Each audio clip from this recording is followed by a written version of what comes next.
Mengendarai mobil Formula One mungkin terlihat mudah dari luar, tapi itu karena 20 pembalap terbaik di dunia membuatnya terlihat seperti itu. Kenyataannya adalah bahwa mobil Formula One modern sangat sulit dikendarai dan rata-rata orang akan kesulitan.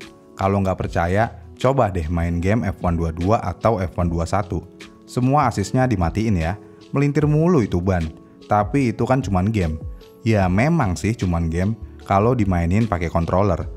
Tapi kalau pakai steering wheel, apalagi kalau pakai merek Fanatec, itu akan menjadi semi simulator, yang mana kemiripannya sampai dengan 60%. Apalagi kalau pakai motion, nambah lagi deh kemiripannya.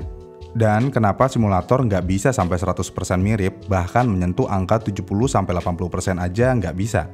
Yang pertama, tekanan G-force tidak akan didapatkan simulator, walaupun sudah pakai motion. Yang kedua, kontrol traksi dan ABS tidak bisa dirasakan secara real, seperti membawa mobil F1 sebenarnya. Tapi ya, kalau untuk kita kaum-kaum biasa aja yang bukan pembalap, bermain simulator sudah sangat bisa merasakan sensasi mengendarai mobil F1. Kenapa pembalap Formula One seakan-akan terlihat gampang mengendarai mobil F1? Ini karena pembalap Formula One sangat terampil dan telah mempersiapkan seluruh hidup mereka untuk bersaing di level tertinggi, yaitu Formula One. Dan hal ini tidak hanya membuat persaingan ketat di grid, tetapi juga berarti bahwa para pembalap ini telah menghabiskan waktu bertahun-tahun untuk menyempurnakan kemampuan mereka. Kita ambil contoh, sesusah apa mengendarai mobil Formula One. Beberapa tahun lalu, Richard Hammond dari Top Gear mengendarai mobil Renault R25 Fernando Alonso. Meskipun mengalami kecelakaan, Hammond tetap berjuang untuk menjaga mobilnya agar mobil Renault tetap berada di trek. Bahkan ketika Hammond menjalankan mobil, dia mengemudi terlalu lambat, sehingga dia tidak dapat menjaga agar ban mobil cukup hangat untuk mendapatkan cengkraman yang cukup di lintasan. Dia juga berjuang secara fisik karena tubuhnya tidak mampu mengatasi G-force. Yang lebih mengejutkannya lagi adalah telemetri Hammond mengungkapkan bahwa dia hanya melaju dengan kecepatan penuh selama 0,2 detik aja. Udah kelihatan kan sesusah apa bawa mobil F1? Aspek utama dari mobil-mobil ini yang membuat mobil F1 begitu sulit dikendarai adalah kecepatan mobil F1 itu sendiri. Mobil Formula One dapat mencapai kecepatan lebih dari 330 km per jam. Tetapi bukan kecepatan di lintasan lurus yang menjadi masalah.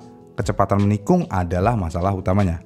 Mobil Formula One memiliki begitu banyak downforce, sehingga mereka menikung dengan kecepatan sangat tinggi. Kadang-kadang bahkan mobil F1 menikung dengan kecepatan 200 km per jam. Ini seperti di sirkuit seperti Suzuka dan Spa. Mobil Formula One lebih cepat melewati tikungan daripada mobil lain di dunia, yang membuatnya sangat sulit dikendarai. Pada kecepatan ini, pembalap sering tidak punya waktu untuk berpikir, dan pembalap murni berdasarkan insting dan keterampilan aja. Kimi Raikkonen pernah berkata bahwa pembalap tidak memikirkan cara mengemudikan mobilnya, melainkan hanya secara naluri untuk mengemudikannya. Ini adalah keterampilan yang dikembangkan pembalap di awal karir mereka. Ditambah kekuatan mobil adalah faktor lain yang membuat mereka begitu sulit untuk dikendarai. Mobil Formula One memiliki 1000 horsepower yang sepenuhnya dikendalikan oleh kaki kanan pembalap. Ditambah tidak adanya traction control, yang mana kalau ada kesalahan sekecil apapun dapat menyebabkan roda berputar dan membuat mobil keluar jalur. Penanganan mobil-mobil ini merupakan aspek yang aneh bagi banyak orang. Mobil Formula One tidak seperti mobil jalanan rata-rata. Mobil jalanan sebagian besar menggunakan cengkraman mekanis daripada aerodinamis. Namun mobil Formula One mendapatkan sebagian besar cengkramannya dari aerodinamis dari ground floor dan wingnya, seperti Venturi Tunnel. Dan tentu aja itu adalah elemen yang sama yang membuat mobil F1 sangat cepat di tikungan, yang mana berfungsi agar aerodinamika bekerja dengan baik. Dan tentu aja membuat pembalap bisa melakukan lap putaran dengan cepat. Semakin tinggi kecepatan mobil F1, semakin baik akan menikung. Ini adalah sesuatu yang tidak berlaku di mobil jalan raya atau mobil keseharian kita. Karena kalau pakai mobil keseharian kita untuk ngebut ketika belokan, habis sudah dah, langsung ke Balikpapan atau Sukabumi. Tentu aja hal ini membuat mobil F1 secara inheren sulit dikendarai. Karena pembalap harus cukup percaya diri untuk mendorong mobilnya cukup cepat agar ban tetap hangat dan memiliki cengkraman yang cukup di tikungan.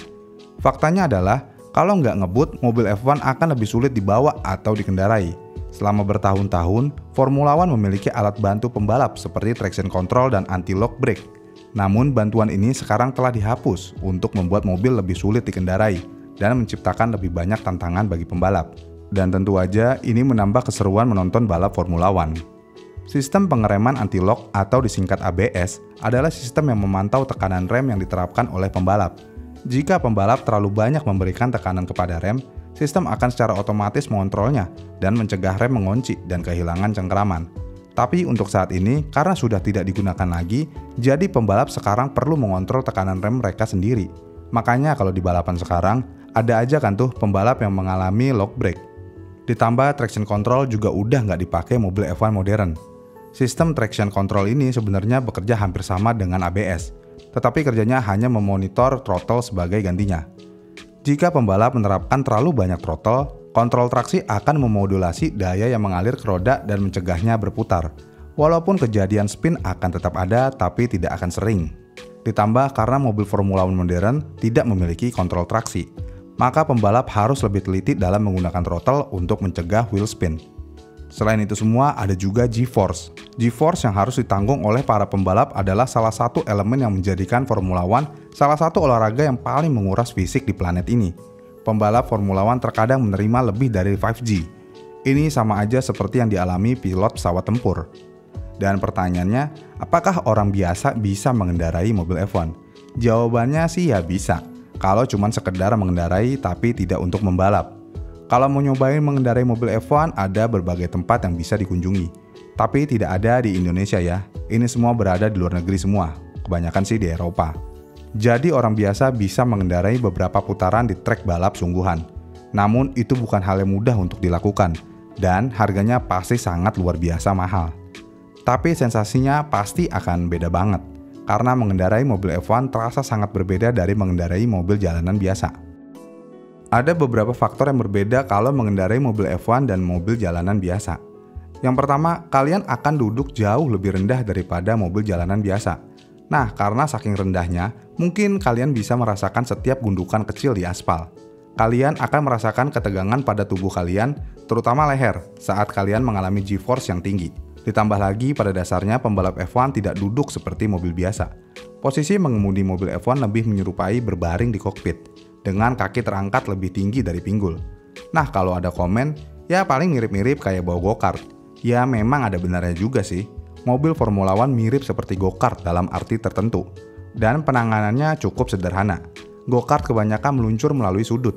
Dan mobil Formula One yang lebih tua, seperti yang digunakan pada tahun 1980-an dan 1990-an, memiliki model penanganan yang lebih mirip dengan go-kart daripada mobil Formula One modern. Gaya mengemudi agresif ini tidak bekerja di mobil Formula One modern. Bahkan pembalap yang lebih agresif seperti Max Verstappen harus menyesuaikan gaya membalap mereka untuk mendapatkan yang terbaik dari mobil Formula One. Jadi segitu aja video kali ini.